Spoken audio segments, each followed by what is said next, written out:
हम लोगों ने कहा लोगों को कि भैया महादेव से तो लेते ही लेते हो, लो यार कौन रोकता है,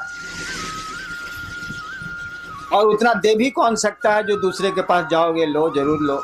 लोगों ने लिया है, हम आप क्यों दूबर रहे, हम आप क्यों कमजोर रहे। लेकिन ज्ञान भी लो नहीं यार, ज्ञान क्यों नहीं लेते हो? ज्ञान लोगे तो बहुत मामूली सी चीज से भी तुम बहुत बड़ा काम कर लोगे। हम लोग के देहात में वो कहावत है ना कि गांव में एगो होशियार रही तो कमा खा के जिए ली, 5 गो बुड़बक ओकरा भेटा के चाहिए। तो ज्ञान का ये महत्व है। दिक्कत क्या है? दान तो बंटवारा में आप ले सकते हैं। जैसे महादेव को आप बाबा कहते हैं, बाबा की संपत्ति में आपका अधिकार है।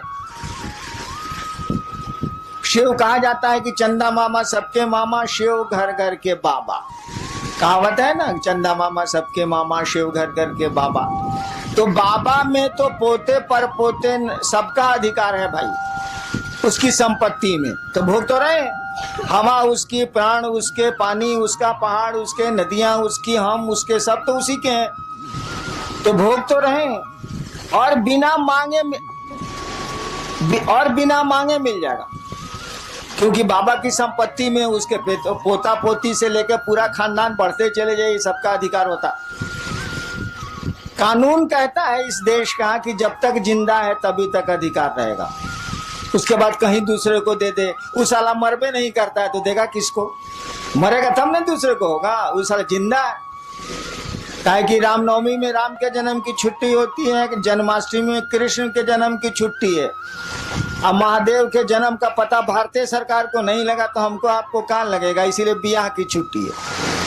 महादेव का बियाह का छुट्टी दे, कहीं बियाह का छुट्टी सुना है आज तक किसी का? किसी भी बड़े से बड़े आदमी के शादी की छुट्टी आपको मिलती हो सरकारी दफ्तरों में, ऐसा सुना कभी? जन्म की मिलती है, पुण्यतिथि की मिलती है जिसमें वो शरीर छोड़ते हैं, पुण्यतिथि भी बहुत कम मिलती है, नहीं के बराबर मिलती है। जन्मदिन की छुट्टी मिलती है, जो हमारे यहाँ भगवान है या हमारे यहाँ जो पूज्य लोग हैं उनको उनके दिनों पर सरकार छुट्टियां देती है। लेकिन बियाह के दिन के छुट्टी मिला लोग है सरकार में, ये कभी सुनने बने रहे वालों नहीं। बियाह के दिन साला बियाह हो गए लोग, कौन बड़का बात। लेकिन महादेव के छुट्टी मिलेला महाशिवरात्रि, वो बियाह के दिन मिलेला। काहे कि साले सरकार कमबख्त सरकार को ही नहीं पता, हमको आपको क्या इतनी बड़ी हस्ती को नहीं पता है कि पैदा कब हुआ था। आज जब पैदा ही नहीं हुआ था ये मालूम नहीं है तो मरेगा ही नहीं साला। इसीलिए बाबा आपका जिंदा है, आपको हमको हक है, लेकिन केवाला नहीं मिलने वाला। केवाला तो उसी के नाम से है। दान में एक बाप अपने बेटे को पूरी संपत्ति का पूरा टुकड़ा दे सकता है। 3 बेटे हैं तो 3 हिस्सा कर देगा वो।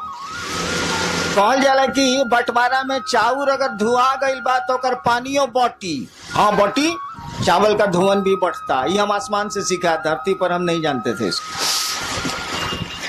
चावल का धुवन भी बढ़ता है, लेकिन भाई साहब ज्ञान नहीं बढ़ता है। एक बाप अपने बेटे को, अगर 3 बेटे हैं 4 बेटे हैं तो वो 4 टुकड़े कर देगा। बंटवारा के समय चावल और अधन पर चढ़ा हुआ है तो पानी भी बांट देगा वो। लेकिन वह बहुत बढ़िया शिक्षक है तो ज्ञान नहीं बांट सकता है। उसका ज्ञान लेने के लिए उसके बेटों को उससे ज्ञान लेने की मानसिकता में आना होगा, उससे पढ़ना होगा। हम अक्सर एक किस्सा सुनाते हैं, बना के किस्सा सुनाते हैं, कौन किस्सा थोड़े। एक बाप था, उस इलाके का बहुत बढ़िया शिक्षक था, रिटायर कर गया, और जब तक वो शरीर से तंदुरुस्त था अपने बेटों को कहता था, अरे हमसे पढ़ लो, इस इलाका में हमसे बढ़िया मास्टर नहीं है, तुम भी जानते हो कि हमसे बढ़िया मास्टर नहीं है, हमसे पढ़ो। 3 गो बेटा था, 2 गो बड़का बोला तोहरा से पढ़े, हमारे स्कूल में नाम लिखाओ। क्या करेगा बाप, उसने स्कूल में नाम 2 को लिखा दिया। छोटका बोला कि ना बाबूजी हम तोहरे से पढ़े। उसने तो कहा ही था कि हाँ पढ़ो। 2 बेटा कहा कि ना हम तरह से ना पढ़े, भी स्कूल में पढ़े। समय बीता, वो रिटायर कर गया, बूढ़ा हो गया। एक दिन सबसे छोटका बेटा हो गया था कलेक्टर, पढ़ा टीचर बढ़िया था, बना दिया उसको, IAS हो गया, वो कलेक्टर हो गया। एक दिन छोटका बेटा आया बाप से मिलने के लिए, तो पीला बत्ती का गाड़ी या अंगरक्षक बॉडीगार्ड सब था उसके साथ। और दोनों भाईबा जो था उससे बड़ा जो नहीं पड़ा था अपने बाप से, वो दोनों बथान में भैंस को सानी लगा रहा था। सुना कि छोटका भैया आया है, भैया आया है, तो दोनों आया मिलने के लिए। बगीचा में था, बथान में था, आया मिलने के लिए। तीनों बैठा हुआ था, बूढ़ा जो मास्टर था वो भी बैठा हुआ था, जो तीनों का बाप था। दोनों ने कहा, दोनों बड़े भाई ने बाप से कहा कि बाबूजी तारा ऐसा था बेईमान हमनी का देखबे ना कहीं नहीं। बाप ने कहा क्या बेईमानी की बोलो। कहा कि एकरा के तू कलेक्टर बना देला, हमनी के भैंस चरवा बना देला, तो ऐसे बड़ बेईमानी हुई। वो बूढ़ा आदमी बोला कि देखो बाबू हमरे पास इतना बीघा जमीन है, छोड़ दो हम पेंशन से खा लेंगे, हमको जमीन की जरूरत नहीं है, तुम तीनों भाई इस जमीन को बांट लो। हम जमीन का बंटवारा कर देते हैं, संपत्ति का एक एक पाई का बंटवारा कर देते हैं, लेकिन ससुरा बताओ हम ज्ञान का बंटवारा कैसे करें। ये पढ़ना चाहा तो हमने पढ़ा दिया, तुम दोनों ने कहा नहीं पढ़ेंगे तो स्कूल भेज दिया। तुमको बढ़िया शिक्षक नहीं मिला, तुम नहीं पढ़े, भैंस चरा रहे हो।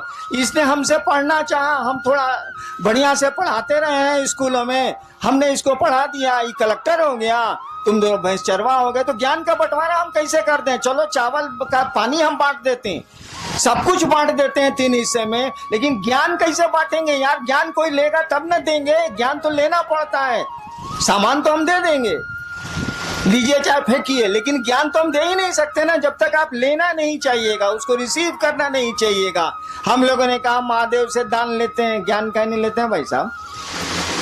ज्ञान लेने के लिए आपको उस महादेव का चेला बनना होगा, शिष्य बनना होगा। और शिष्य बनना होगा इसका माने शिष्य शब्द का अर्थ जानते हैं। जो लोग अंग्रेजी जानते हैं उनको तो आसान है, डिसाइपुल और डिसिप्लिन। डिसिप्लिन शब्द से डिसाइपुल बना, डिसिप्लिन अनुशासन, डिसिप्लिन शब्द से डिसाइपुल मन शिष्य, डिसिप्लिन शब्द से डिसाइपुल बना है। कहने का अर्थ हुआ कि जो डिसाइपुल है वह अगर गुरु का डिसिप्लिन नहीं मानता है तो डिसाइपुल नहीं है। जो शिष्य है अगर गुरु का डिसिप्लिन नहीं मानता है तो डिसाइपुल नहीं है। शिष्य शब्द का भी वही अर्थ होता है।